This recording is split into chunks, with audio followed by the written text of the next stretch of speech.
सारे स्कूल में बाकी स्कूल। तो ये जो है ये सरकारी क्वेश्चन है, तो कोई फायदा नहीं होने वाला है। तुमको 20-30 क्वेश्चन ऐसे करके आने होंगे जो लगेगा कि हाँ ये बहुत कम लोगों की जानकारी होगी, वो तुमको डिसाइड करवाएगा तुम्हारा रिजल्ट।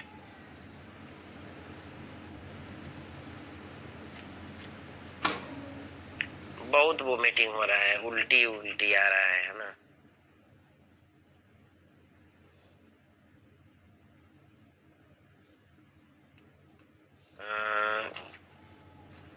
अंजिता तुमको पता है इसका आंसर क्या होगा? बार बार वोमिटिंग आ रहा है। साजन तुमको पता है इसका आंसर कौन होगा? साजन भी आया है क्या? साजन तुम कहाँ रहते हो? सर इस टाइम घर पे हैं। तुम्हारा डीपी जो है ना वो मेरे को मेरी आंखों में ना बहुत चुभता है, इरिटेट करता है। क्या डीपी लगाए हो तुम? मम्मी भाई हम लोग लगाए, हम दीदी भैया। नहीं नहीं, वो तो कुछ और लगाए थे। इंस्टाग्राम वाला? इंस्टाग्राम लगा चेंज करना पड़ेगा, वही लगा है। वाह वाह वाह। सर मैं बता दे रहा हाइपरकैल्सीमिया हूँ। होगा। Hyper calcaemia? नहीं कैलेमिया? कैलेमिया। ओके। ये ना एक हमारी फेवरेट मैम थी, उन्हीं के साथ फोटो लगाया हुआ है। हाँ, हाइपर कैलेमिया क्यों लग रहा है साजन हाइपर कैलेमिया होगा? क्योंकि सर पोटेशियम बढ़ा है, कि इससे पहले जो क्वेश्चन था उसमें पोटेशियम क्लोराइड जो बढ़ा था, इसीलिए वो मीटिंग आ रही थी, इसलिए। हाँ, क्लोराइड बढ़ा था तो वो मीटिंग आ रही थी। अच्छा, ऐसे कोरिलेट की हो। ओके, ठीक है, आंसर तो सही आ गया, भले जो है वो रीजनिंग जैसा हो गया।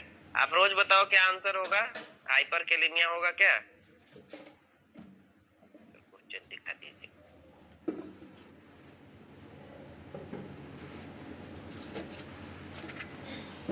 उधर कह रहा वो मीटिंग हो रही थी तो पोटेशियम चल रहा है। Hypokalaemia. ABCD बताओ। B? Yes sir. Okay, B. अच्छा चलो देखते हैं। मुझे तो लग रहा है हमने तुमको कल एक आंसर बताया था, याद है? Yes sir, hyper kalaemia. क्योंकि ये बहुत, मैं ना मतलब तुमको एक दिन हाइपर कैलेमिया बता दूंगा, ठीक है? तो तुम्हें ये समझ में आ जाएगा कि बार बार क्यों आ जाता है। मतलब ज्यादातर में इसमें हाइपोकैलेमिया अलग दिया हुआ है, ठीक है? चलो, क्यों दिया हुआ है? वोमिटिंग से जो है पोटेशियम का लॉस हो जाता है तो हाइपोकैलेमिया डेवलप। ओके, ठीक है। किडनी की बीमारी हो तो मान लो किसी को, चलो अभी आगे क्वेश्चन कराएंगे तो बताएंगे। ठीक है, गुड, हाइपो हो जाएगा, है ना? क्योंकि वो सारी चीजें बाहर आ जाएंगी, ठीक है? ये पहले क्वेश्चन जो है वो कोई हमको समझा दे बिना गूगल किए हुए।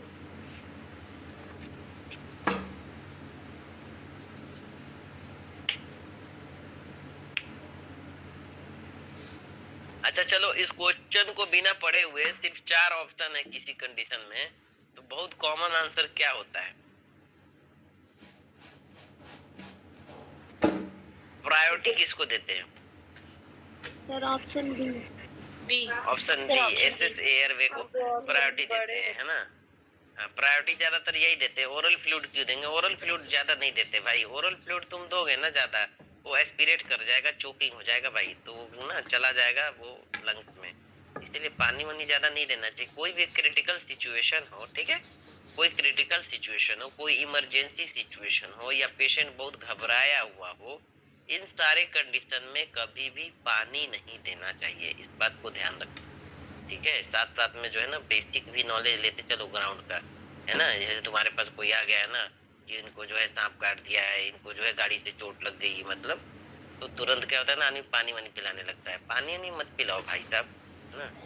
पानी पिलाओगे ना तो क्या होगा ना, वो पानी जो है ना दूसरी जगह चला जाएगा, है ना, रास्ता बदल जाएगा, फिर जो है ना होगी गड़बड़ी। क्योंकि वो डरा हुआ है, घबराया हुआ है, इमरजेंसी का कोई भी कंडीशन। तो इस चीज को हमेशा ध्यान में रखना, इमरजेंसी की कंडीशन में पानी मत पिलाना, ना? NPO भी बहुत जरूरी है ना?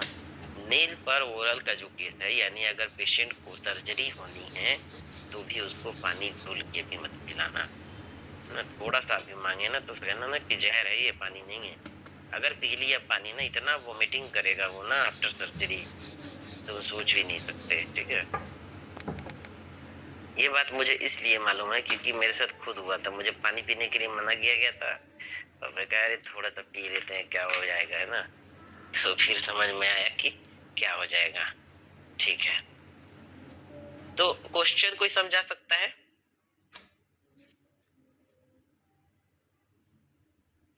चलो देखो, एक पेशेंट है वो अचानक से क्या हो रहा है, इंस्पिरेटरी एस्टिडोर हो रहा है, यानी जब सांस ले रहा है, जब सांस ले रहा है तो क्या हो रहा है, उसका ना सीटी जैसा बज रहा है, यानी आवाज आ रही है ना। जैसे क्राउड में होता है। हाँ, सांस लेने पे क्या हो रहा है, आवाज आ रही है। कब? आफ्टर एक्सटूबेशन। एक्सटूबेशन जानते हो क्या होता है? एक्सटूबेशन नहीं जानते हो? इंटूबेशन जानते हो? Yes sir. इंटूबेशन क्या होता है? सर जब उसको कोई मतलब ट्यूब वगैरह हाँ, कोई ट्यूब उसके अंदर डाल रहे हैं तो इंटूबेशन है, और ट्यूब बाहर निकाल रहे हैं तो एक्सटूबेशन है। यानी उसकी जो है कोई ट्यूब बाहर निकाले तो ट्यूब जैसे बाहर निकाल रहे हैं तो उसको क्या हो रहा है, वो जो है उसको सांस लेने में जो है वो क्या हो रही है, दिक्कत हो रही है। वो बहुत तेज तेज सांस ले रहा है, सांस लेने पे जो है वो आवाज आ रही है, सांस लेने पे आवाज आ रही है। तो तुमने आंसर पहले ही बता दिया कि एयरवे में कोई दिक्कत है, यानी जो है अपर एयरवे में कोई ना कोई गड़बड़ी है जिसकी वजह से उसको सांस लेने में दिक्कत हो रही है। इसीलिए तुरंत एयरवे चेक करेंगे, फिजिशियन को बताएंगे कि भाई अभी हमने इसका एक्सटूबेशन किया था, इसको सांस लेने में दिक्कत आ रही है और बहुत आवाज आ रही है जब ये सांस को लेने की कोशिश कर रहा है, तो है ना। ठीक है, तो इसको समझने की कोशिश करना। अब क्वेश्चन तुमको भाई साहब ऐसे मिलेंगे जिसमें तुमको नर्सिंग प्रायोरिटी दी रही होगी कि भाई ये सिचुएशन आपके पास आएगा तो आप क्या करेंगे, है ना। ठीक है अमित? Yes sir. क्या अमित है? Yes sir. शिवम? शिवम कौन से शिवम? शिवम जो बिहार का शिवम है, ये है शिवम।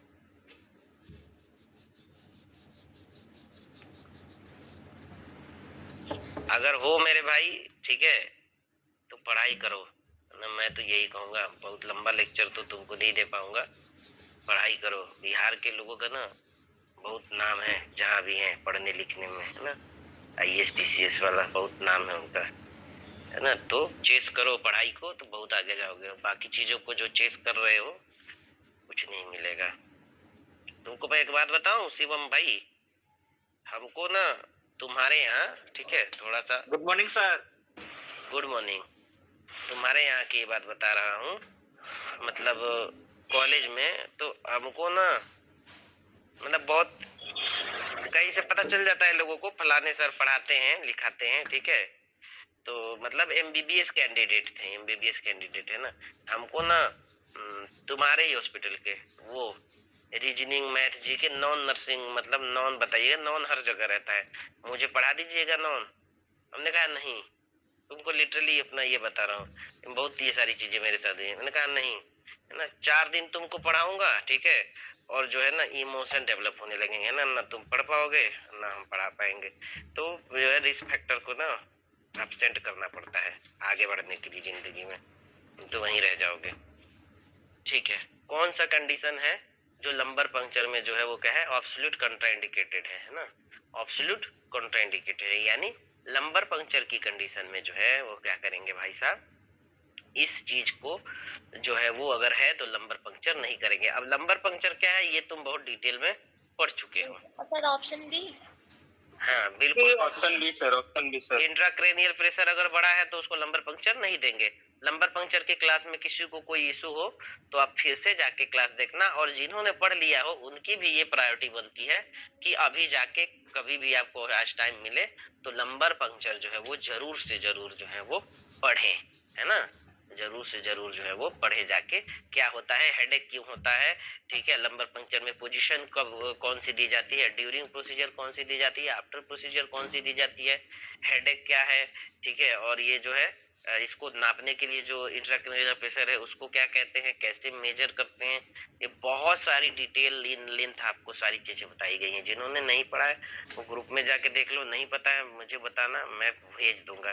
तो तुम्हारा लंबर पंक्चर से रिलेटेड कोई भी क्वेश्चन गलत नहीं होगा। L3 L4 पे ही क्यों लेते हैं, है ना, और भी बहुत सारी चीजें है ना, वहाँ पे कौन सा स्पेस होता है जहाँ पे लेते हैं, याद है किसी को ये सब चीजें? सर सब अरेक्नॉइड स्पेस। हाँ जी ठीक है, बहुत Yes, गुड। sir. ठीक है, नहीं भी याद है तो आप फिर से जाके देखना, याद है तो भी जाके देखना, क्योंकि आपको अपना सेविंग मोड में जाना पड़ेगा, है ना। ठीक है, कह रहा है ना कि इंसुलिन को जो है एडमिनिस्टर करने के लिए तैयारी कर रहा है, ठीक है, आईवी रूट से। तो कह रहा है कि आईवी रूट से कौन सा इंसुलिन देते हैं, है ना, आईवी रूट से, क्योंकि इंसुलिन तुम ज्यादातर देखोगे तो किस रूट से दिया जाता है, एससी दिया जाता है ना, ठीक है, सब क्यूटेनियस दिया जाता है। लेकिन कह रहा है ना कि भाई साहब इसको एक इमरजेंसी कंडीशन है, तो जो है कौन सा इंसुलिन जो है वो आईवी रूट से जो है वो दे सकते हैं, है ना। तो देखो, किसी को पता है? देखो इंसुलिन के अलग अलग टाइप होते हैं, ठीक है, एनपीएच होता है, रेगुलर इंसुलिन होता है ना। तो आप जब उसको पढ़ोगे कितना देर इसका ऑनसेट रहता है, इंसुलिन से बहुत सारे क्वेश्चन है जीपीजीआई में छपे हैं भाई, ठीक है। आगे हम लोग टारगेट करेंगे कुछ कुछ टॉपिक जिसको जो है बहुत डिटेल में पढ़ना जरूरी है। डायबिटिक कीटोसिडोसिस इसमें से मिला, इंसुलिन इसमें से मिला, न्यूमोथोरैक्स इसमें से मिला, है ना, ये सारे क्वेश्चन बहुत ज्यादा पूछेंगे, ठीक है। रेगुलर इंसुलिन जो है वो आईवी जो है वो दिया जाता है, इसका मतलब ये नहीं कि एसटी नहीं दिया जाता है, एसटी भी दिया जाता है, बट इसको इमरजेंसी कंडीशन में आईवी दिया जाता है, ठीक है। ओके, देखो डीके इसमें भी आ गया, इमरजेंसी कंडीशन जैसे डीके में रेगुलर इंसुलिन में आईवी रूट से दिया जाता है, ठीक है। डीके क्या है? So diabetic ketoacidosis. Ketoacidosis, okay, ठीक है।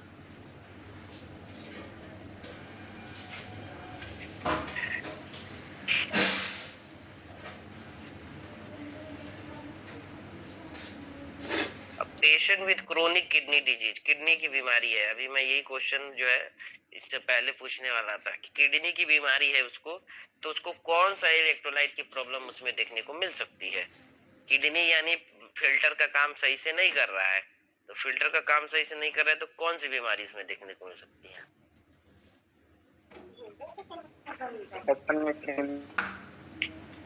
हाइपरनेट्रीमिया, नेट्रीमिया, ठीक है, उसका लेवल बढ़ जाएगा बॉडी में, ओके। और कुछ देखो ये देखना होगा ना कि किसका जो है ना वॉल्यूम ज्यादा है, या किसका जो है मतलब osmolarity ज्यादा है, जो छन नहीं पा रही है, उधर ही रह जा रही है, बाकी किडनी जो है बाकी चीजों को बाहर कर दे रहा है ना, ठीक है। और एक वो भी ध्यान में रखना है कि एक कॉमन आंसर जो है वो ज्यादातर चलते चला रहा है ना, तो उसको भी मद्देनजर रखते हुए आंसर करना है ना। तो हाइपरकैलेमिया की कंडीशन डेवलप होगी क्योंकि ये बॉडी से बाहर नहीं आ पाएगा के, और ये जो है बॉडी में ज्यादा एक्सेसिव अमाउंट में डेवलप हो जाएगा। किडनी पोटेशियम को एक्सक्रीट नहीं कर पाती, इसीलिए सीकेडी यानी क्रोनिक किडनी डिजीज में हाइपरकैलेमिया का रिस्क सबसे ज्यादा होता है ना। क्रोनिक किडनी डिजीज में ड्रग क्या देते हैं? ड्रग नहीं, ट्रीटमेंट क्या होता है? कौन सा इलाज चलेगा अगर किसी का किडनी फेल हो गया है तो? डायलिसिस, है ना, डायलिसिस, है ना। कितने टाइप के डायलिसिस होते हैं?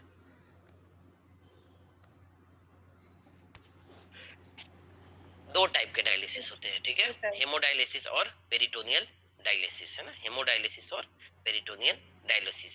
हेमोडायलिसिस में क्या करते हैं, हाथ की दो नसों को एक साथ मिला देते हैं, है ना, और फिर जो है इसको क्या करते हैं, फिस्टुला बना के, और फिर वहां से ब्लड जो है डायलाइजर में जाता है, यानी हमारी बॉडी का ब्लड डायलाइजर में जाता है जो कि साफ करने का काम करता है।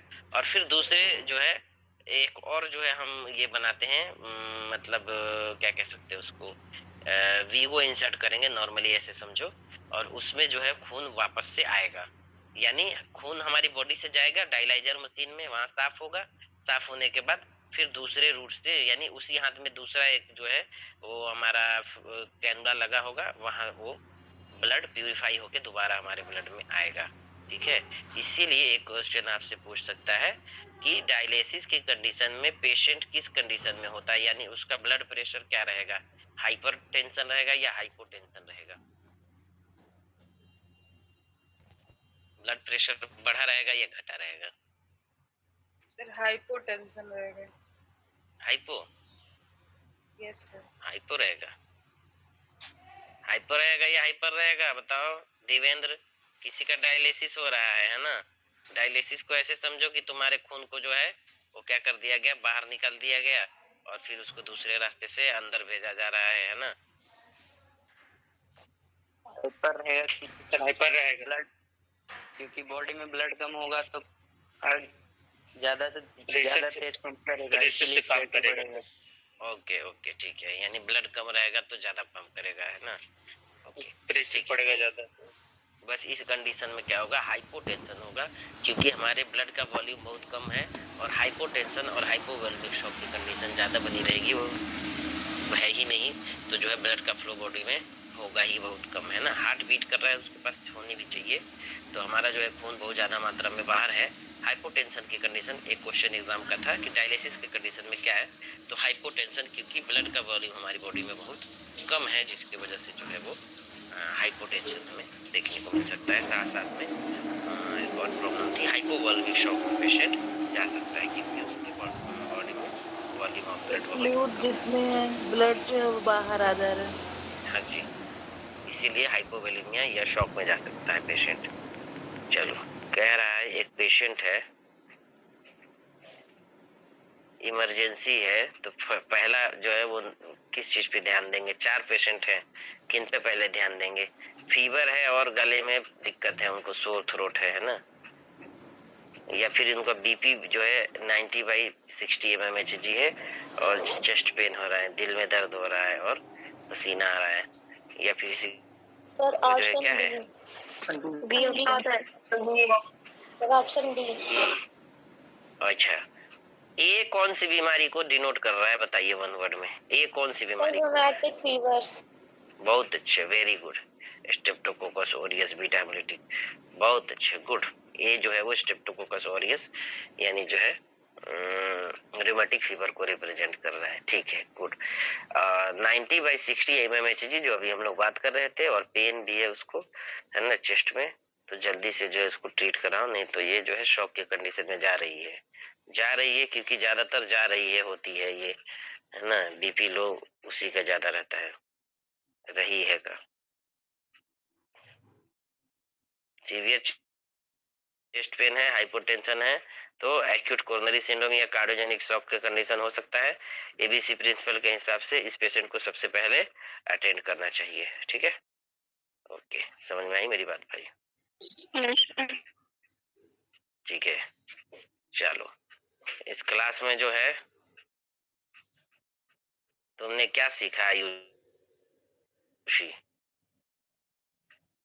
2-4 बात बताओ। सर ये जिस तरह से क्वेश्चन सेट बना हुआ है सर, ऐसे ही सेम पैटर्न पे क्वेश्चन पूछता होगा या फिर सर घुमा के पूछता होगा, तभी तो लोग आंसर नहीं कर पाते हैं।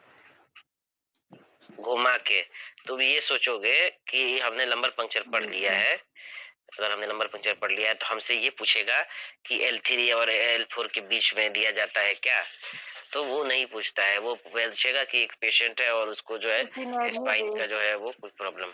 सिनेरियो बेस तो देखो, सिनेरियो बेस सिर्फ एक ही एग्जाम में पूछता है ज्यादातर, वो नॉर्सेट के पेपर में, ठीक है। बाकी में सिनेरियो नहीं पूछता है, लेकिन तुम सोचोगे कि मेरे को ये बात पता है तो वो बात पूछेगा, तो वैसे नहीं पूछ के थोड़ा सा उसको जो है वो घुमा के पूछेगा। घुमा के पूछने का मतलब ये है कि उस पर्टिकुलर टॉपिक का कॉन्सेप्ट तुम्हें क्लियर है या नहीं है, वो ये समझना चाहता है कि जैसे बताया तुमने कि L3 और L4 के बीच में सब एराकनॉइड स्पेस में जो है उसको जो है लगाना है, तो ये बात तुम्हें पता है कि नहीं, वो इन डेप्थ में पूछेगा। जैसे तुमने पढ़ लिया कि जो है क्या पढ़ रहे थे, L3 L4 जो है वो सॉरी, प्रेशर जो है वो इंट्राक्रेनियल प्रेशर बढ़ा रहेगा, इंट्राक्रेनियल प्रेशर बढ़ा रहेगा, तो इसलिए जो है हम क्या कर सकते हैं, लंबर पंक्चर नहीं कर सकते हैं।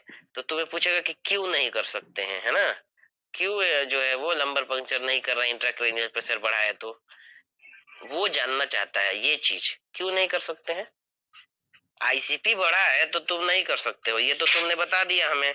एग्जाम तुमसे ये पूछेगा कि आईसीपी, इसीलिए मैं चारों रैशनल को एक्सप्लेन करने की कोशिश करता हूँ ताकि तुम्हें समझ में आए वो चीजें। क्यों क्यों आईसीपी में नहीं दे रहे हैं, बताओ भाई। इंट्राक्रेनियल प्रेशर अगर बड़ा है तो हम क्या करते हैं भाई, उसको आपने बताया लंबर पंक्चर नहीं देते हैं, है ना? क्यों नहीं देते हैं ये पूछ सकता है आपसे क्यों? सर उसको पोस्ट हेडेक देखने को मिलेगा। Post lumbar puncture headache. तो वो तो वैसे भी देखने को मिलेगा नहीं।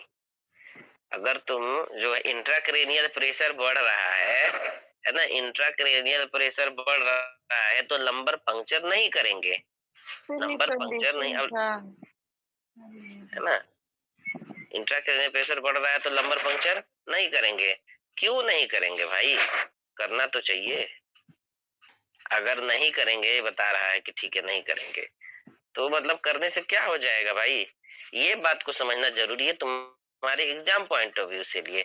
तो इस पॉइंट ऑफ व्यू के लिए हमको क्या करना होगा हम लोगों को, कि जैसे हम लोग मतलब नॉर्सेट शुरू करने वाले हैं ना, नॉर्सेट 1 से, आज 1 तारीख है भाई, तो उसमें ये करेंगे कि जो टॉपिक आया ना, अब उस टॉपिक को पूरा इन डेप्थ में देख के खत्म करेंगे। समझ में आई बात? जैसे हमने 9 में किया था, लंबर पंक्चर 9 में ही मिला था, मैनुअल जो है जितने थे 9 में ही मिले थे, है ना।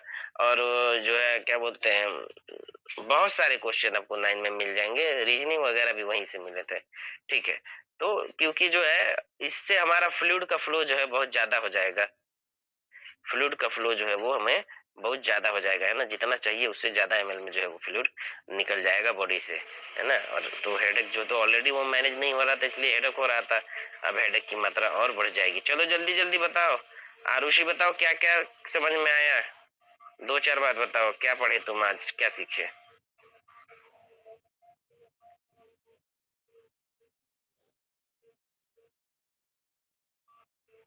अफरोज बताओ क्या सीखे?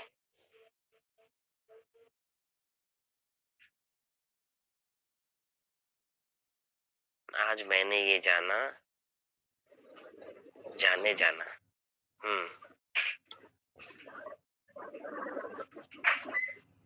सर मेनिंजाइटिस की कंडीशन में ना पेशेंट को अलग ही रखो तो ज्यादा बढ़िया है सर। मैंने सीखा ना बॉयल ऑफ द क्राइम। हाँ बताओ भाई, रोज बताओ, आरुषि बताओ। सर वैक्सीन के बारे में सीखें और मेनिंजाइटिस पढ़ें। हाँ कुछ बताओ कि ये मुझे समझ में आया सर, कि ये देखिए, ये बॉयल ऑफ द क्राइम अगर निमोनिक मुझे याद रहेगा तो मैं लाइव एटेन्यूएटेड वैक्सीन के को यूं बता सकती हूँ, यूं, है ना। ठीक है, ओके ओके। पूनम बताओ तुम कुछ और, तुम क्या सीखे? अब तुमसे जो है एक नया फंडा लेके आए हैं हम। तुम क्या सीखे आज की क्लास में? वैक्सीनेशन, मेनिंजाइटिस, इनके अलावा हाइपोकैलेमिया। हाइपोकैलेमिया किस कंडीशन में? सर वॉमिटिंग होती है। ओके, वोमिटिंग ज्यादा होगी तो हाइपोकैलेमिया देखने को मिल सकता है। ओके ठीक है, बहुत अच्छे। अंशिका तुम बताओ। डिसीज में सर डायलिसिस जैसे। हाँ, क्रोनिक किडनी डिजीज है तो डायलिसिस करेंगे। डायलिसिस 2 टाइप के होते हैं, हम मिस कर गए थे, hemodialysis, peritoneum. Good good. Simu बताओ। Yes sir. बताओ कोई टॉपिक क्या तुम सीखे आज? डायलिसिस सीखा, 2 टाइप के होता नहीं पता था। और फिर जब डायलिसिस करते हैं तो हाइपोटेंशन हो जाता है, सारा ब्लड वॉल्यूम कम हो जाता है, और ये शॉक भी, हाइपोवोलेमिक शॉक भी हो सकता है। ओके। और सीमा, इसमें बहुत सारी बातें मिसिंग हैं, मैं कभी डायलिसिस बताऊंगा कि 2 टाइप के होते हैं, ये हफ्ते में आपको मिनिमम 2 बार कराने होते हैं। यानी किडनी की काम खत्म है, किडनी का काम हमको बाहर से करा के और खून को दोबारा जो है वो फिल्टर करना होता है। ये हफ्ते में 2 बार कराते हैं और ये बहुत पेनफुल होता है और इंसान की लाइफ जो है एक्सटेंड होती रहेगी। जब तक डायलिसिस होते रहेगा तब तक इंसान जिंदा रहेगा, डायलिसिस बंद इंसान बंद। एक बार डायलिसिस शुरू होगी उसके बाद वो होती रहेगी। हाँ जी बोलिए। सर ऐसे भी तो नहीं, कंडीशन पर डिपेंड होता है, या फिर जितनी सिवियरिटी होगी उतना ही ज्यादा, या फिर हफ्ते में 2 बार कराना जरूरी ही होता है?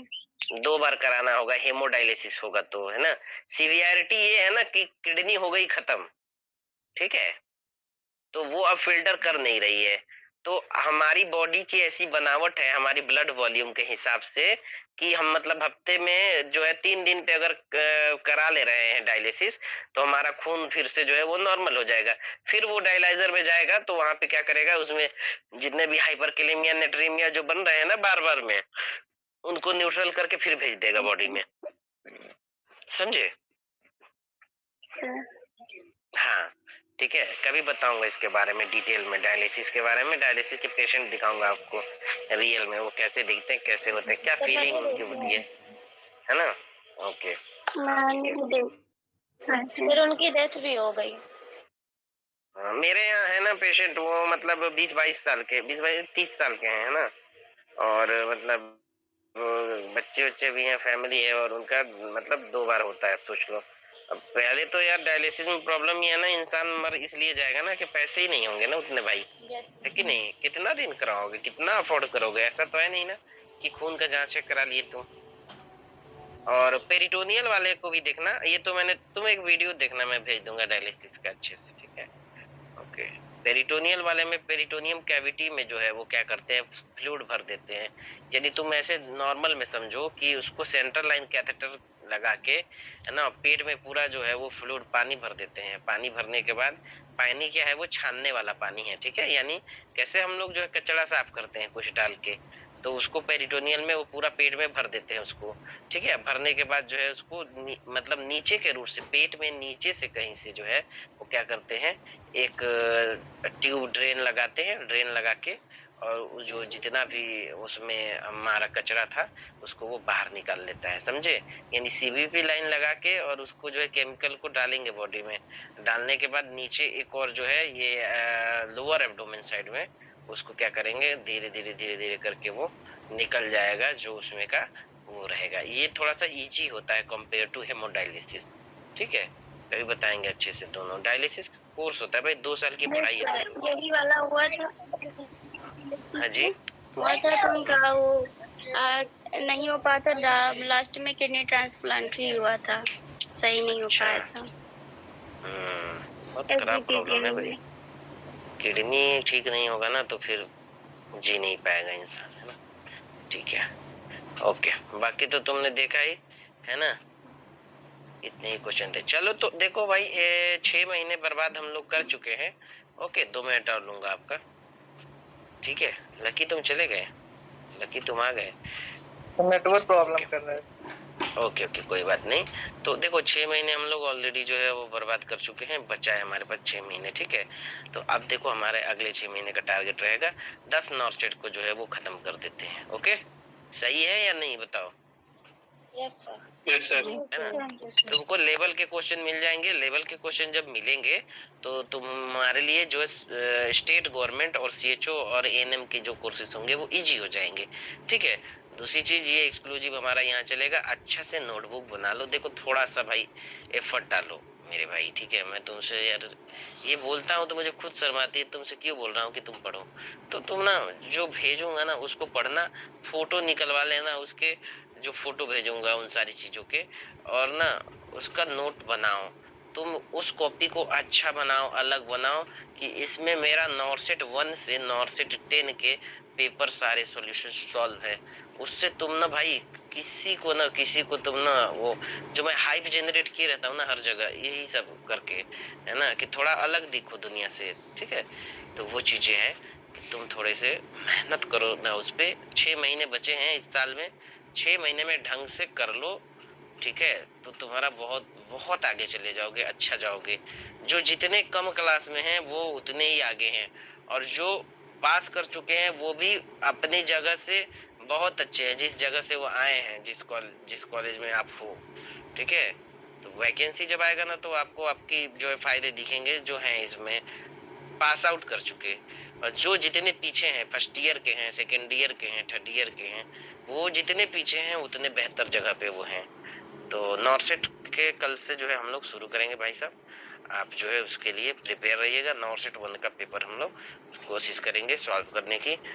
नॉर्सेट के 200 पेपर की बुक आती है, मिशन ओल्ड नॉर्सेट पेपर, वो डायरेक्टली आप रख सकते हो, उसमें 200 पेपर है, आराम से वो बुक रखो और उससे सॉल्व करो, ठीक। या फिर दूसरा, मैं पीडीएफ से करा रहा हूँ, उस पीडीएफ को लिख लो अपने नोटबुक में, या फिर उस पीडीएफ को निकलवा लो, विद फोटो निकलवाना, ताकि तुम्हारी लाइफ में हमेशा हमेशा हमेशा काम आए।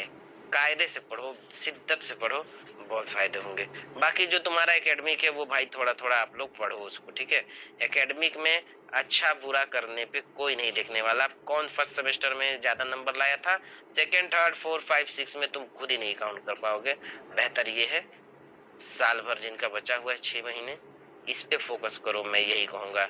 एकेडमिक में सिर्फ 4 दिन ये आता है कि सबसे ज्यादा नंबर किसके आए थे। इस बात का तवज्जो मैं फर्स्ट सेशन से दे रहा हूँ कि टॉप करने के लिए कोई बहुत बड़ी बात नहीं है, जहाँ करना है उधर करो, इस पे ध्यान दो, इस पे करियर बनाओ। मैं ये नहीं कर रहा हूँ ना पढ़ो, कैसे भी पढ़ोगे तुम एक स्कोर ला लोगे जिससे 7 सेमेस्टर में चले जाओगे, कुछ भी बदलने वाला नहीं है वहाँ पे। बेहतर यही है कि अपने फ्यूचर की तरफ जो है वो ज्यादा तवज्जो दो। बाकी 8 घंटे दे रहे हो तो कुछ तो पढ़ते ही होगे वहाँ पे। ठीक है भाई साहब, कल से सॉल्व करते हैं फिर। Thank you sir. चलिए फिर, okay, thank you so much all. अंतर नहीं पड़ेगा ना, अंतर तब पड़ेगा जब तुम ग्लासगो को मैं स्कोर जो है अलग से निकाल के उसका आंसर दोगे, तो फिर वो अंतर करेगा तुम्हारे स्कोर में बाकी के स्कोर। तो ये जो है ये सरकारी क्वेश्चन है, तो कोई फायदा नहीं होने वाला है। तुमको 20-30 क्वेश्चन ऐसे करके आने होंगे जो लगेगा कि हाँ ये बहुत कम लोगों की जानकारी होगी, वो तुमको डिसाइड करवाएगा तुम्हारा रिजल्ट।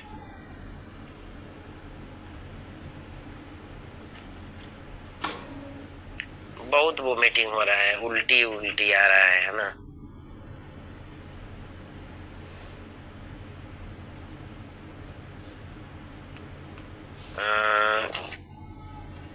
अंजिता तुमको पता है इसका आंसर क्या होगा? बार बार वो मीटिंग आ रहा है। साजन तुमको पता है इसका आंसर कौन होगा? साजन भी आया है क्या? साजन तुम कहाँ रहते हो? सर इस टाइम घर पे हैं। तुम्हारा डीपी जो है ना वो मेरे को मेरी आंखों में ना बहुत छुताता है, इरिटेट करता है। क्या डीपी लगाए हो तुम? मम्मी भाई हम लोग लगाए, हम दीदी भैया। नहीं नहीं, वो तो कुछ और लगाए थे। इंस्टाग्राम वाला? इंस्टाग्राम वाला चेंज करना पड़ेगा, वही लगाए। वाह वाह वाह, सर मैं बता दे रहा हूँ। होगा हाइपर कैल्सीमिया, नहीं कैलेमिया। हाँ। ओके, ये ना एक हमारी फेवरेट मैम थी, उन्हीं के साथ फोटो लगाया हुआ है। हाँ, हाइपर कैलेमिया क्यों लग रहा है साजन? हाइपर कैलेमिया होगा क्योंकि सर पोटेशियम बढ़ा है कि इससे पहले जो क्वेश्चन था उसमें पोटेशियम क्लोराइड जो बढ़ा था, इसीलिए वो मीटिंग आ रही थी, इसलिए। हाँ, क्लोराइड बढ़ा था तो वो मीटिंग आ रही थी। अच्छा, ऐसे कोरिलेट की हो। ओके, ठीक है ठीक है, आंसर तो सही आ गया, भले जो है वो रीजनिंग जैसा हो गया। आप रोज बताओ क्या आंसर होगा? हाइपर कैलेमिया होगा क्या? क्वेश्चन दिखा दीजिए।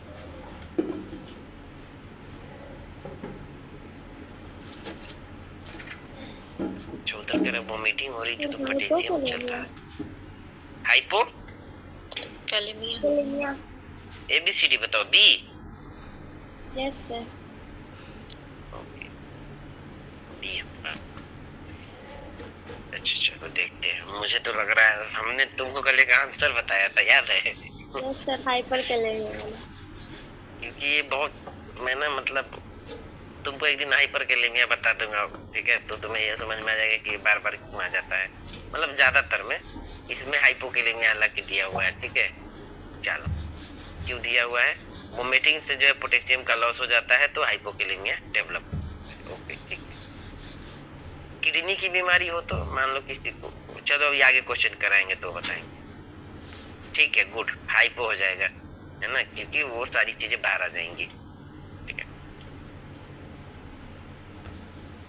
ये पहले क्वेश्चन जो है वो कोई हमको समझा दे बिना गूगल किए हुए।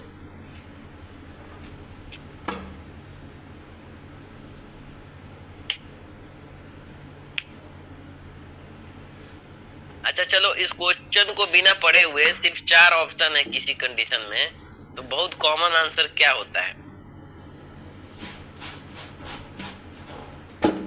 प्रायोरिटी किसको देते हैं? Sir option B. Option B, SS airway को प्रायोरिटी देते हैं, है ना। प्रायोरिटी ज्यादातर यही देते हैं। ओरल फ्लूइड क्यों देंगे? ओरल फ्लूइड ज्यादा नहीं देते भाई। ओरल फ्लूइड तुम दोगे ना ज्यादा, वो एस्पिरेट कर जाएगा, चोकिंग हो जाएगा भाई, तो वो ना चला जाएगा वो लंग्स में। इसीलिए पानी वानी ज्यादा नहीं देना चाहिए। कोई भी क्रिटिकल सिचुएशन हो, ठीक है, कोई क्रिटिकल सिचुएशन हो, कोई इमरजेंसी सिचुएशन हो, या पेशेंट बहुत घबराया हुआ हो, इन सारे कंडीशन में कभी भी पानी नहीं देना चाहिए। इस बात को ध्यान रखो, ठीक है। साथ साथ में जो है ना बेसिक भी नॉलेज लेते चलो ग्राउंड का, है ना। जैसे तुम्हारे पास कोई आ गया है ना कि इनको जो है सांप काट दिया है, इनको जो है गाड़ी से चोट लग गई, मतलब तो तुरंत क्या होता है ना, आदमी पानी वानी पिलाने लगता है। पानी नहीं मत पिलाओ भाई साहब, है ना। पानी पिलाओगे ना तो क्या होगा ना, वो पानी जो है ना दूसरी जगह चला जाएगा, है ना, रास्ता बदल जाएगा, फिर जो है ना होगी गड़बड़ी, क्योंकि वो डरा हुआ है, घबराया हुआ है, इमरजेंसी का कोई भी कंडीशन। तो इस चीज को हमेशा ध्यान में रखना, इमरजेंसी की कंडीशन में पानी मत पिलाना, है ना। एनपीओ भी बहुत जरूरी है ना। नेल पर ओरल का जो केस है, यानी अगर पेशेंट को सर्जरी होनी है तो भी उसको पानी घोल के भी मत पिलाना, ना। थोड़ा सा भी मांगे ना तो कहना ना कि जहर है ये, पानी नहीं है। अगर पी लिया पानी ना, इतना वोमिटिंग करेगा वो ना आफ्टर सर्जरी, तो वो सोच भी नहीं सकते, ठीक है। ये बात मुझे इसलिए मालूम है क्योंकि मेरे साथ खुद हुआ था। मुझे पानी पीने के लिए मना किया गया था और मैं कह रही थोड़ा सा पी लेते हैं, क्या हो जाएगा, है ना। तो फिर समझ में आया कि क्या हो जाएगा, ठीक है। तो क्वेश्चन कोई समझा सकता है?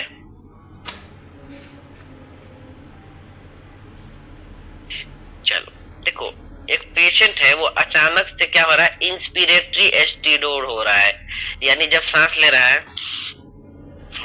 रहा है तो क्या हो रहा है, उसका ना सीटी जैसा बज रहा है, यानी आवाज आ रही है ना, जैसे क्राउड में होता है। हाँ, सांस लेने पे क्या हो रहा है, आवाज आ रही है। कब? आफ्टर एक्सटूबेशन। एक्सटूबेशन जानते हो क्या होता है? एक्सटूबेशन नहीं जानते हो? इंटूबेशन जानते हो? Yes sir. इंटूबेशन क्या होता है? सर उसको कोई मतलब ट्यूब वगैरह हाँ, कोई ट्यूब उसके अंदर डाल रहे हैं तो इंटूबेशन है, और ट्यूब बाहर निकाल रहे हैं तो एक्सटूबेशन है। यानी उसकी जो है कोई ट्यूब बाहर निकाले, तो ट्यूब जैसे बाहर निकाल रहे हैं तो उसको क्या हो रहा है, वो जो है उसको सांस लेने में जो है वो क्या हो रही है, दिक्कत हो रही है। वो बहुत तेज तेज सांस ले रहा है, सांस लेने पे जो है वो आवाज आ रही है, सांस लेने पे आवाज आ रही है। तो तुमने आंसर पहले ही बता दिया कि एयरवे में कोई दिक्कत है, यानी जो है अपर एयरवे में कोई ना कोई गड़बड़ी है जिसकी वजह से उसको सांस लेने में दिक्कत हो रही है। इसीलिए तुरंत एयरवे चेक करेंगे, फिजिशियन को बताएंगे कि भाई अभी हमने इसका एक्सटूबेशन किया था, इसको सांस लेने में दिक्कत आ रही है और बहुत आवाज आ रही है जब ये सांस को लेने की कोशिश कर रहा है, तो है ना, ठीक है। तो इसको समझने की कोशिश करना। अब क्वेश्चन तुमको भाई साहब ऐसे मिलेंगे जिसमें तुमको नर्सिंग प्रायोरिटी दी रही होगी कि भाई ये सिचुएशन आपके पास आएगा तो आप क्या करेंगे, है ना। ठीक है अमित? Yes sir. क्या अमित है? Yes sir. शिवम कौन से शिवम? शिवम जो बिहार का शिवम है, ये है शिवम।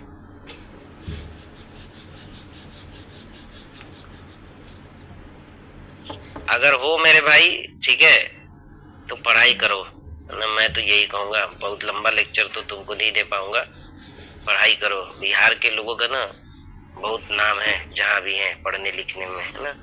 IAS PCS वाला बहुत नाम है उनका, है ना। तो चेस करो पढ़ाई को तो बहुत आगे जाओगे। बाकी चीजों को जो चेस कर रहे हो कुछ नहीं मिलेगा, तुमको मैं एक बात बताऊं शिवम भाई, हमको ना तुम्हारे यहाँ, ठीक है, थोड़ा सा good morning sir. Good morning. तुम्हारे यहाँ की बात बता रहा हूँ, मतलब कॉलेज में तो हमको ना मतलब बहुत कहीं से पता चल जाता है लोगों को, फलाने सर पढ़ाते हैं लिखाते हैं, ठीक है, तो मतलब एमबीबीएस कैंडिडेट थे, एमबीबीएस कैंडिडेट है ना, हमको ना तुम्हारे ही हॉस्पिटल के वो रीजनिंग मैथ जी के नॉन नर्सिंग, मतलब नॉन बताइएगा, नॉन हर जगह रहता है, मुझे पढ़ा दीजिएगा नॉन। हमने कहा नहीं, तुमको लिटरली अपना ये बता रहा हूँ, बहुत ये सारी चीजें मेरे साथ हुई। मैंने कहा नहीं, है ना, 4 दिन तुमको पढ़ाऊंगा, ठीक है, और जो है ना इमोशन डेवलप होने लगेंगे ना, ना तुम पढ़ पाओगे ना हम पढ़ा पाएंगे, तो रिस्क फैक्टर को ना एब्सेंट करना पड़ता है आगे बढ़ने के लिए जिंदगी में, तुम तो वहीं रह जाओगे, ठीक है। कौन सा कंडीशन है जो लंबर पंक्चर में जो है वो क्या है, ऑब्सोल्यूट कंट्राइंडिकेटेड है ना, ऑब्सोल्यूट कंट्राइंडिकेटेड है, यानी लंबर पंक्चर की कंडीशन में जो है वो क्या करेंगे भाई साहब, इस चीज को जो है वो अगर है तो लंबर पंक्चर नहीं करेंगे। अब लंबर पंक्चर क्या है ये तुम बहुत डिटेल में पढ़ चुके हो। Sir option B. हाँ बिल्कुल, option B sir, option B sir. Intracranial pressure अगर बढ़ा है तो उसको लंबर पंक्चर नहीं देंगे। लंबर पंक्चर की क्लास में किसी को कोई इशू हो तो आप फिर से जाके क्लास देखना, और जिन्होंने पढ़ लिया हो उनकी भी ये प्रायोरिटी बनती है कि अभी जाके कभी भी आपको आज टाइम मिले तो लंबर पंक्चर जो है वो जरूर से जरूर जो है वो पढ़े, है ना, जरूर से जरूर जो है वो पढ़े जाके। क्या होता है, हेडेक क्यों होता है, ठीक है, लंबर पंक्चर में पोजीशन कब कौन सी दी जाती है, ड्यूरिंग प्रोसीजर कौन सी दी जाती है, आफ्टर प्रोसीजर कौन सी दी जाती है, हेडेक क्या है, ठीक है, और ये जो है इसको नापने के लिए जो इंट्राक्रेनियल प्रेशर है उसको क्या कहते हैं, कैसे मेजर करते हैं, ये बहुत सारी डिटेल लेंथ आपको सारी चीजें बताई गई हैं। जिन्होंने नहीं पढ़ा है वो ग्रुप में जाके देख लो, नहीं पता है मुझे बताना, मैं भेज दूंगा, तो तुम्हारा लंबर पंक्चर से रिलेटेड कोई भी क्वेश्चन गलत नहीं होगा। L3 L4 पे ही क्यों लेते हैं, है ना, और भी बहुत सारी चीजें है ना, वहाँ पे कौन सा स्पेस होता है जहाँ पे लेते हैं, याद है किसी को ये सब चीजें? सर सब अरेक्नॉइड स्पेस। हाँ जी ठीक है, बहुत यस गुड, ठीक है। नहीं भी याद है तो आप फिर से जाके देखना, याद है तो भी जाके देखना, क्योंकि आपको अपना सेविंग मोड में जाना पड़ेगा, है ना, ठीक है। कह रहा है ना कि इंसुलिन को जो है एडमिनिस्टर करने के लिए तैयारी कर रहा है, ठीक है, आईवी रूट से, तो कह रहा है कि आईवी रूट से कौन सा इंसुलिन देते हैं, है ना, आईवी रूट से, क्योंकि इंसुलिन तुम ज्यादातर देखोगे तो किस रूट से दिया जाता है, एससी दिया जाता है ना, ठीक है, सब क्यूटेनियस दिया जाता है। लेकिन कह रहा है ना कि भाई साहब इसको एक इमरजेंसी कंडीशन है तो जो है कौन सा इंसुलिन जो है वो आईवी रूट से जो है वो दे सकते हैं, ना, तो देखो किसी को पता है, देखो इंसुलिन के अलग अलग टाइप होते हैं, ठीक है, एनपीएच होता है, रेगुलर इंसुलिन होता है ना, तो आप जब उसको पढ़ोगे कितना देर इसका ऑनसेट रहता है, इंसुलिन से बहुत सारे क्वेश्चन है जीपीजीआई में छपे हैं भाई, ठीक है। आगे हम लोग टारगेट करेंगे कुछ कुछ टॉपिक जिसको जो है बहुत डिटेल में पढ़ना जरूरी है। डायबिटिक कीटोसिडोसिस इसमें से मिला, इंसुलिन इसमें से मिला, न्यूमोथोरैक्स इसमें से मिला, है ना, ये सारे क्वेश्चन बहुत ज्यादा पूछेंगे, ठीक है। रेगुलर इंसुलिन जो है वो आईवी जो है वो दिया जाता है, इसका मतलब ये नहीं कि एसटी नहीं दिया जाता है, एसटी भी दिया जाता है, बट इसको इमरजेंसी कंडीशन में आईवी दिया जाता है, ठीक है, ओके। देखो डीके इसमें भी आ गया, इमरजेंसी कंडीशन जैसे डीके में रेगुलर इंसुलिन में आईवी रूट से दिया जाता है, ठीक है। डीके क्या है, डायबिटिक कीटोसिडोसिस, ठीक है।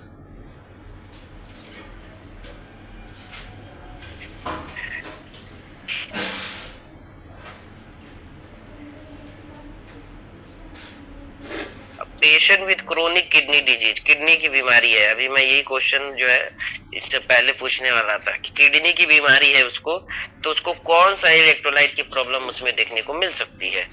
किडनी यानी फिल्टर का काम सही से नहीं कर रहा है, तो फिल्टर का काम सही से नहीं कर रहा है तो कौन सी बीमारी इसमें देखने को मिल सकती है?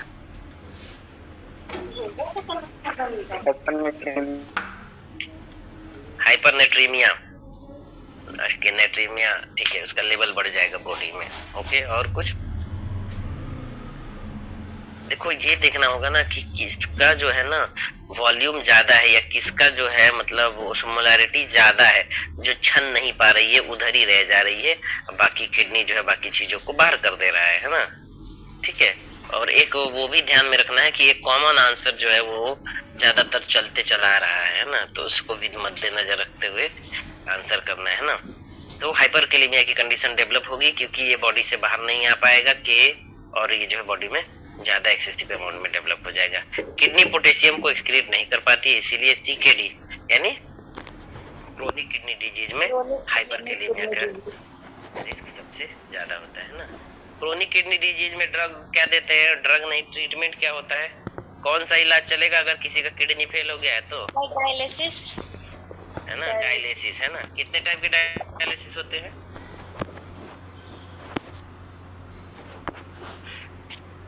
दो टाइप के डायलिसिस होते हैं, ठीक है, हेमोडायलिसिस और पेरिटोनियल डायलिसिस, है ना, हेमोडायलिसिस और पेरिटोनियल डायलिसिस।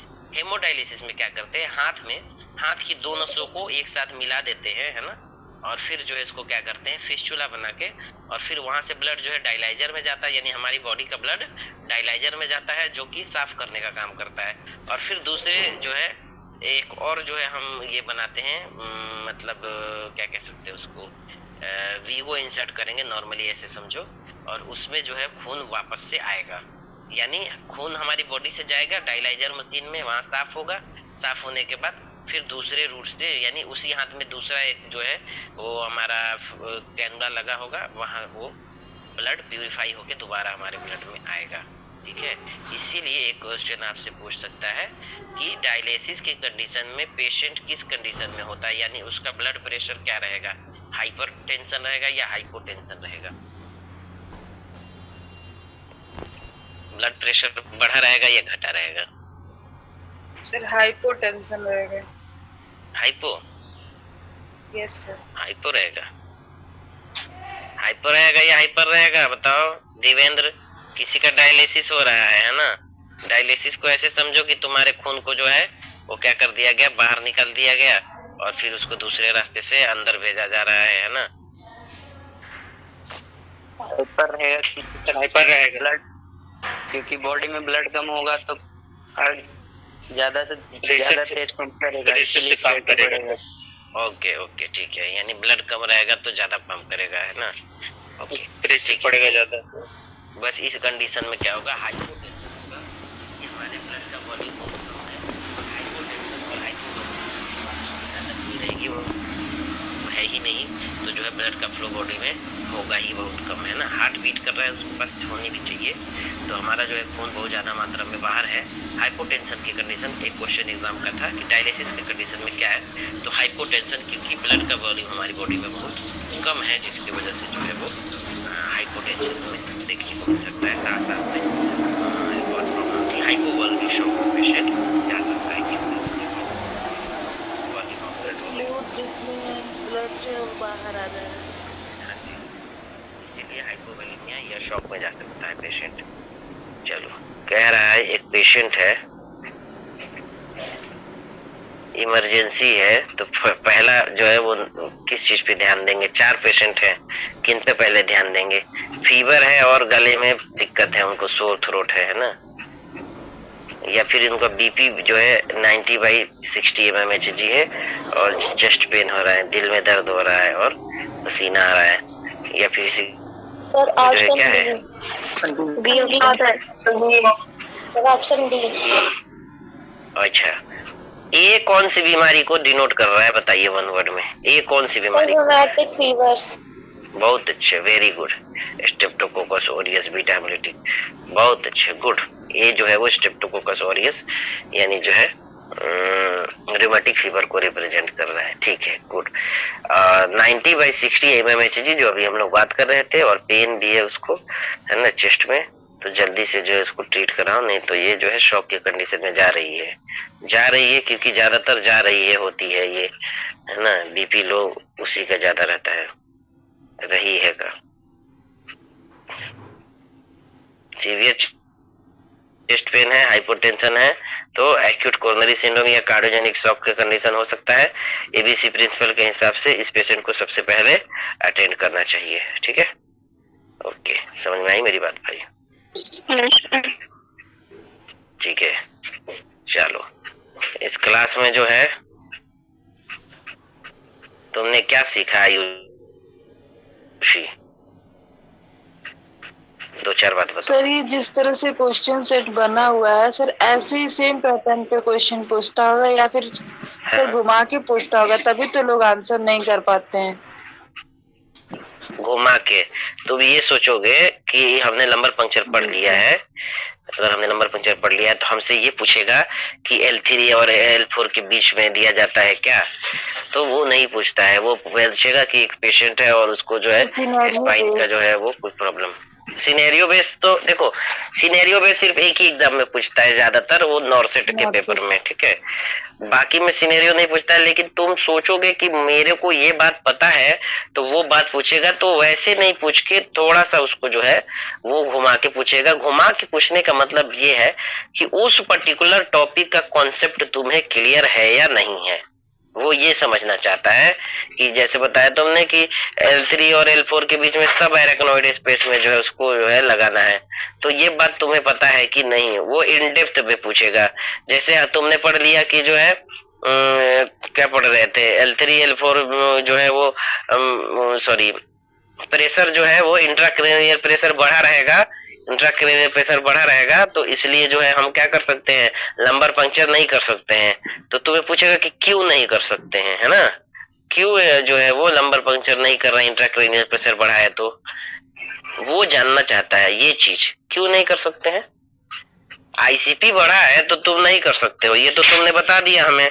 एग्जाम तुमसे ये पूछेगा कि आईसीपी, इसीलिए मैं चारों रैशनल को एक्सप्लेन करने की कोशिश करता हूँ ताकि तुम्हें समझ में आए वो चीजें। क्यों क्यों आईसीपी में नहीं दे रहे हैं, बताओ भाई। इंट्राक्रेनियल प्रेशर अगर बढ़ा है तो हम क्या करते हैं भाई, उसको आपने बताया लंबर पंक्चर नहीं देते हैं, है ना, क्यों नहीं देते हैं ये पूछ सकता है आपसे। सर उसको पोस्ट हेडेक देखने को मिलेगा, लंबर पंक्चर हेडेक, तो वो तो वैसे भी देखने को मिलेगा। नहीं, अगर तुम जो है इंट्राक्रेनियल प्रेशर बढ़ रहा है ना, इंट्राक्रेनियल प्रेशर बढ़ रहा है तो लंबर पंक्चर नहीं करेंगे, लंबर पंक्चर नहीं, है ना। इंट्राक्रेनियल प्रेशर बढ़ रहा है तो लंबर पंक्चर नहीं करेंगे। क्यों नहीं करेंगे भाई, करना तो चाहिए। अगर नहीं करेंगे, बता रहा है कि ठीक है नहीं करेंगे, तो मतलब करने से क्या हो जाएगा भाई, ये बात को समझना जरूरी है तुम्हारे एग्जाम पॉइंट ऑफ व्यू से लिए। तो इस पॉइंट ऑफ व्यू के लिए हमको क्या करना होगा, हम लोगों को, कि जैसे हम लोग मतलब नॉर्सेट शुरू करने वाले हैं ना, नॉर्सेट 1 से, आज 1 तारीख है भाई, तो उसमें ये करेंगे कि जो टॉपिक आया ना, अब उस टॉपिक को पूरा इन डेप्थ में देख के खत्म करेंगे। समझ में आई बात? जैसे हमने 9 में किया था, लंबर पंक्चर 9 में ही मिला था, मैनुअल जो है जितने थे 9 में ही मिले थे, है ना, और जो है क्या बोलते हैं, बहुत सारे क्वेश्चन आपको 9 में मिल जाएंगे, रीजनिंग वगैरह भी वहीं से मिले थे, ठीक है। तो क्योंकि जो है इससे हमारा फ्लूइड का फ्लो जो है बहुत ज्यादा हो जाएगा, फ्लूइड का फ्लो जो है वो हमें बहुत ज्यादा हो जाएगा, है ना, जितना चाहिए उससे ज्यादा ml में जो है वो फ्लूइड निकल जाएगा बॉडी से, है ना। और तो हेडेक जो तो ऑलरेडी वो मैनेज नहीं हो रहा था इसलिए हेडेक हो रहा था, अब हेडेक की मात्रा और बढ़ जाएगी। चलो जल्दी जल्दी बताओ, आरुषि बताओ क्या क्या समझ में आया, 2-4 बात बताओ, क्या पढ़े तुम आज, क्या सीखे।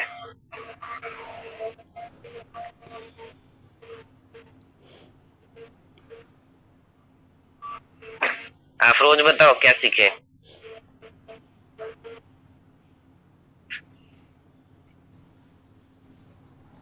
आज मैंने ये जाना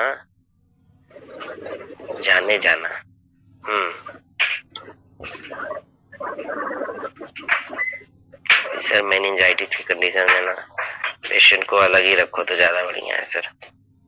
मैंने सीखा ना बॉयल ऑफ द क्राइम। हाँ बताओ भाई, रोज बताओ, आरुषि बताओ। सर वैक्सीन के बारे में सीखे और मेनिंजाइटिस पढ़े। हाँ, कुछ बताओ कि ये मुझे समझ में आया सर कि ये देखिए, ये वॉयल ऑफ द क्राइम अगर निमोनिक मुझे याद रहेगा तो मैं लाइव एटेन्यूएटेड वैक्सीन के को यूं बता सकती हूँ, यूं, है ना? ठीक है, ओके ओके। पूनम बताओ तुम कुछ और, तुम क्या सीखे? अब तुमसे जो है एक नया फंडा लेके आए हैं हम। तुम क्या सीखे आज की क्लास में? वैक्सीनेशन, मेनिंजाइटिस, इनके अलावा हाइपोकैलेमिया। हाइपोकैलेमिया किस कंडीशन में? सर वॉमिटिंग होती है। ओके, वोमिटिंग ज्यादा होगी तो हाइपोकैलेमिया देखने को मिल सकता है। ओके ठीक है, बहुत अच्छे। अंशिका तुम बताओ। डिसीज में सर डायलिसिस जैसे। हाँ, क्रोनिक किडनी डिजीज है तो डायलिसिस करेंगे। डायलिसिस दो टाइप के होते हैं, हम मिस कर गए थे, hemodialysis, peritoneal dialysis. Good good. Simu बताओ। Yes sir. बताओ कोई टॉपिक क्या तुम सीखे आज? डायलिसिस सीखा, दो टाइप के होता नहीं पता था। और फिर जब डायलिसिस करते हैं तो हाइपोटेंशन हो जाता है, सारा ब्लड वॉल्यूम कम हो जाता है, और ये शॉक भी, हाइपोवोलेमिक शॉक भी हो सकता है। ओके।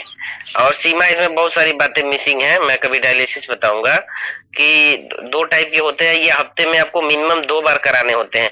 यानी किडनी की काम खत्म है, किडनी का काम हमको बाहर से करा के और खून को दोबारा जो है वो फिल्टर करना होता है। ये हफ्ते में 2 बार कराते हैं और ये बहुत पेनफुल होता है और इंसान की लाइफ जो है एक्सटेंड होती रहेगी। जब तक डायलिसिस होते रहेगा तब तक इंसान जिंदा रहेगा। डायलिसिस बंद, इंसान बंद। एक बार डायलिसिस शुरू होगी उसके बाद वो होती रहेगी। हाँ जी बोलिए। सर ऐसे भी तो नहीं, कंडीशन पर डिपेंड होता है, या फिर जितनी सीवियरिटी होगी उतना ही ज्यादा, या फिर हफ्ते में 2 बार कराना जरूरी ही होता है? 2 बार कराना होगा, हेमोडायलिसिस होगा तो, है ना। सीवियरिटी ये है ना कि किडनी हो गई खत्म, ठीक है, तो वो अब फिल्टर कर नहीं रही है। तो हमारी बॉडी की ऐसी बनावट है हमारी ब्लड वॉल्यूम के हिसाब से कि हम मतलब हफ्ते में जो है 3 दिन पे अगर करा ले रहे हैं डायलिसिस तो हमारा खून फिर से जो है वो नॉर्मल हो जाएगा। फिर वो डायलाइजर में जाएगा तो वहां पे क्या करेगा, उसमें जितने भी हाइपरकैलेमिया, नेट्रीमिया जो बन रहे हैं ना बार बार में, उनको न्यूट्रल करके फिर भेज देगा बॉडी में, समझे? हाँ ठीक है, कभी बताऊंगा इसके बारे में डिटेल में, डायलिसिस के बारे में। डायलिसिस के पेशेंट दिखाऊंगा आपको रियल में, वो कैसे दिखते हैं, कैसे होते हैं, क्या फीलिंग उनकी होती है ना। ओके। फिर उनकी डेथ भी हो गई। हाँ, मेरे यहाँ है ना पेशेंट, वो मतलब 20-22 साल के, 20-22-30 साल के हैं ना, और मतलब बच्चे भी हैं, फैमिली है, और उनका मतलब 2 बार होता है, सोच लो। अब पहले तो यार डायलिसिस में प्रॉब्लम ये है ना, इंसान मर इसलिए जाएगा ना कि पैसे ही नहीं होंगे ना उतने भाई, है कि नहीं? कितना दिन कराओगे, कितना अफोर्ड करोगे? ऐसा तो है नहीं ना कि खून का जांच करा लिए तुम। और पेरिटोनियल वाले को भी देखना, ये तो मैंने, तुम एक वीडियो देखना, मैं भेज दूंगा डायलिसिस का अच्छे से, ठीक है? ओके। पेरिटोनियल वाले में पेरिटोनियम कैविटी में जो है वो क्या करते हैं, फ्लूइड भर देते हैं। यदि तुम ऐसे नॉर्मल में समझो कि उसको सेंट्रल लाइन कैथेटर लगा के, है ना, पेट में पूरा जो है वो फ्लूइड पानी भर देते हैं। पानी भरने के बाद पानी क्या है, वो छानने वाला पानी है, ठीक है? यानी कैसे हम लोग जो है कचड़ा साफ करते हैं कुछ डाल के, तो उसको पेरिटोनियल में वो पूरा पेट में भर देते हैं उसको, ठीक है? भरने के बाद जो है उसको मतलब नीचे के रूट से, पेट में नीचे से कहीं से जो है वो क्या करते हैं, एक ट्यूब ड्रेन लगाते हैं, ड्रेन लगा के, और जो जितना भी उसमें हमारा कचरा था उसको वो बाहर निकाल लेता है, समझे? यानी सीवीपी लाइन लगा के और उसको जो है केमिकल को डालेंगे बॉडी में। डालने के बाद नीचे एक और जो है ये लोअर एब्डोमेन साइड में उसको क्या करेंगे, धीरे धीरे करके वो निकल जाएगा, जो उसमें का वो रहेगा। ये थोड़ा सा इजी होता है कंपेयर टू हेमोडायलिसिस, ठीक है? कभी बताएंगे अच्छे से। दोनों डायलिसिस कोर्स होता है भाई, 2 साल की पढ़ाई है। यही वाला हुआ था। हाँ जी, हुआ था तो उनका वो नहीं हो पाता, लास्ट में किडनी ट्रांसप्लांट ही हुआ था, सही नहीं हो पाया था। बहुत खराब प्रॉब्लम है भाई, किडनी ठीक नहीं होगा ना तो फिर जी नहीं पाएगा इंसान, है ना? ठीक है, ओके। बाकी तो तुमने देखा ही है ना, इतने ही क्वेश्चन थे। चलो तो देखो भाई, 6 महीने बर्बाद हम लोग कर चुके हैं। ओके, 2 मिनट और लूंगा आपका, ठीक है? लकी तुम चले गए, लकी तुम आ गए, नेटवर्क प्रॉब्लम कर रहा है। ओके ओके, कोई बात नहीं। तो देखो 6 महीने हम लोग ऑलरेडी जो है वो बर्बाद कर चुके हैं, बचा है हमारे पास 6 महीने, ठीक है। तो अब देखो हमारे अगले 6 महीने का टारगेट रहेगा 10 नॉर्सेट को जो है वो खत्म कर देते हैं। ओके, सही है या नहीं बताओ? Yes sir. है ना? तुमको लेवल के क्वेश्चन मिल जाएंगे। लेवल के क्वेश्चन जब मिलेंगे तो तुम्हारे लिए जो स्टेट गवर्नमेंट और सीएचओ और एएनएम के जो कोर्सेज होंगे वो इजी हो जाएंगे, ठीक है। दूसरी चीज ये एक्सक्लूसिव हमारा यहाँ चलेगा, अच्छा से नोटबुक बना लो। देखो थोड़ा सा भाई एफर्ट डालो मेरे भाई, ठीक है। मैं तुमसे यार ये बोलता हूँ तो मुझे खुद शर्म आती है, तुमसे क्यों बोल रहा हूँ कि तुम पढ़ो। तो तुम ना जो भेजूंगा ना उसको पढ़ना, फोटो निकलवा लेना उसके, जो फोटो भेजूंगा उन सारी चीजों के, और ना उसका नोट बनाओ। तुम उस कॉपी को अच्छा बनाओ, अलग बनाओ कि इसमें मेरा नॉर्सेट 1 से नॉर्सेट 10 के पेपर सारे सॉल्यूशन सॉल्व है। उससे तुम ना भाई किसी को तुम ना वो जो मैं हाइप जनरेट किए रहता हूँ ना हर जगह, यही सब करके, है ना, कि थोड़ा अलग दिखो दुनिया से, ठीक है। तो वो चीजें हैं कि तुम थोड़े से मेहनत करो ना उस पे। 6 महीने बचे हैं इस साल में, 6 महीने में ढंग से कर लो, ठीक है। तो तुम्हारा बहुत बहुत आगे चले जाओगे, अच्छा जाओगे। जो जितने कम क्लास में हैं वो उतने ही आगे हैं, और जो पास कर चुके हैं वो भी अपनी जगह से बहुत अच्छे हैं, जिस जगह से वो आए हैं, जिस कॉलेज में आप हो, ठीक है। तो वैकेंसी जब आएगा ना तो आपको आपकी जो है फायदे दिखेंगे जो हैं इसमें पास आउट कर चुके। और जो जितने पीछे हैं, फर्स्ट ईयर के हैं, सेकेंड ईयर के हैं, थर्ड ईयर के हैं, वो जितने पीछे हैं उतने बेहतर जगह पे वो हैं। तो नॉर्सेट के कल से जो है हम लोग शुरू करेंगे भाई साहब, आप जो है उसके लिए प्रिपेयर रहिएगा। नॉर्सेट 1 का पेपर हम लोग कोशिश करेंगे सॉल्व करने की। नॉर्सेट के 10 पेपर की बुक आती है, मिशन ओल्ड नॉर्सेट पेपर, वो डायरेक्टली आप रख सकते हो। उसमें 10 पेपर है, आराम से वो बुक रखो और उससे सॉल्व करो, ठीक। या फिर दूसरा मैं पीडीएफ से करा रहा हूँ, उस पीडीएफ को लिख लो अपने नोटबुक में, या फिर उस पीडीएफ को निकलवा लो, विद फोटो निकलवाना, ताकि तुम्हारी लाइफ में हमेशा हमेशा हमेशा काम आए। कायदे से पढ़ो, शिद्दत से पढ़ो, बहुत फायदे होंगे। बाकी जो तुम्हारा एकेडमिक है वो भाई थोड़ा थोड़ा आप लोग पढ़ो उसको, ठीक है। एकेडमिक में अच्छा बुरा करने पे कोई नहीं देखने वाला। कौन फर्स्ट सेमेस्टर में ज्यादा नंबर लाया था, सेकेंड, थर्ड, 4, 5, 6 में तुम खुद ही नहीं काउंट कर पाओगे। बेहतर ये है साल भर जिनका बचा हुआ है 6 महीने, इस पे फोकस करो, मैं यही कहूंगा। एकेडमिक में सिर्फ 4 दिन ये आता है कि सबसे ज्यादा नंबर किसके आए थे। इस बात का तवज्जो मैं फर्स्ट सेशन से दे रहा हूँ कि टॉप करने के लिए कोई बहुत बड़ी बात नहीं है, जहाँ करना है उधर करो, इस पे ध्यान दो, इस पे करियर बनाओ। मैं ये नहीं कर रहा हूँ ना पढ़ो, कैसे भी पढ़ोगे तुम एक स्कोर ला लोगे जिससे 7 सेमेस्टर में चले जाओगे, कुछ भी बदलने वाला नहीं है वहाँ पे। बेहतर यही है कि अपने फ्यूचर की तरफ जो है वो ज्यादा तवज्जो दो। बाकी 8 घंटे दे रहे हो तो कुछ तो पढ़ते ही होगे वहाँ पे। ठीक है भाई साहब, कल से सॉल्व करते हैं फिर। Thank you sir. चलिए फिर, okay, thank you so much all, thank you all.